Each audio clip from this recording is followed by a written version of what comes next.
আসসালামু আলাইকুম রহমতুল্লাহ। আপনাদের সবারই একটা কমন প্রশ্ন থাকে, অতিরিক্ত গরমে আমি কিভাবে এই খোলা উন্মুক্ত ছাদের উপর আমার মুরগিগুলো রাখবো। যদি আমি দেখাচ্ছি একটু আপনাদের, দেখেন প্রতিটা মুরগি আমার গরমে একটু হা করে নিঃশ্বাস নিচ্ছে। তো এতদিন তো আপনার গরম ছিল না, আমার ছাদে যে একদম পুরো উন্মুক্ত খোলা ছিল, নেট এর উপরে পুরো খোলা।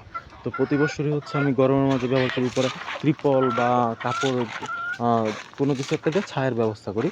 তো এই বছর হচ্ছে আমি ব্যবহার করি শেড নেট, যেটা নিয়ে আসছে, আগে কখনো আমি ব্যবহার করিনি। ওইটা আমি এই প্রথম নিয়ে আসলাম, ওইটা ব্যবহার করবো। ব্যবহার করে এটা পূর্ণাঙ্গ একটা ভিডিও আপনাদের আমি দেখাবো। এইদিকে যদি আপনারা দেখেন, আমার দেখেন অনেকগুলো মুরগি, মানে প্রায় 90%, 95% মুরগি আমার এখানে হা করে নিঃশ্বাস নিচ্ছে, মানে ওদের অনেক গরম লাগছে। এই জন্য আমি শেড নেটটা নিয়ে আসছি। তো আমার ত্রিপল বা অন্য নিয়ে থেকে শেড নেটটা আশা করি ভালো সার্ভিস দিবে, রোডটা অনেকটা প্রোটেক্ট করবে। তো এই জন্য শেড নেটটা আমি ব্যবহার করব।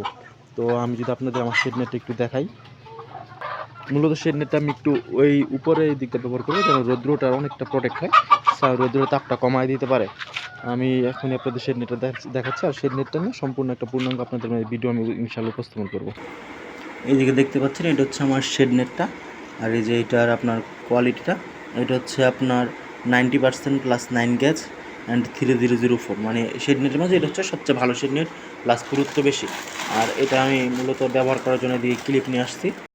এই যে এখানে দেখতে পাচ্ছেন আমি 200 পিস ক্লিপ নিয়ে আসছি, প্লাস এই যে ভিতরে আছে। তো এই ক্লিপগুলো দিয়ে আমি শেড নেটে আটকাবো। তো আশা করতেছি শেড নেটটা আমার এখানে অন্তত, ওরা তো বলে দিচ্ছে 10 থেকে 12 বছর টিকসই হবে। তো আমি তো আর সঠিক জানি না, আগে যেহেতু কখনো ব্যবহার করিনি। তারপর আশা করতেছি মিনিমাম 5 বছর স্থায়ী হবে শেড নেটটা। তো ইনশাল্লাহ শেড নেটটা নিয়ে একটা পূর্ণাঙ্গ ভিডিও আপনাদের মাঝে উপস্থাপন করে, এটা কেমন রৌদ্র প্রোটেক্ট করে, এটার দামটা কত নিচ্ছে, এটার সুবিধা কী প্লাস অসুবিধা কী, সব কিছু ইনশাল্লাহ আপনাদের মাঝে আমি এটা নিয়ে একটা পূর্ণাঙ্গ ভিডিও আপনাদের মাঝে হাজির করবো।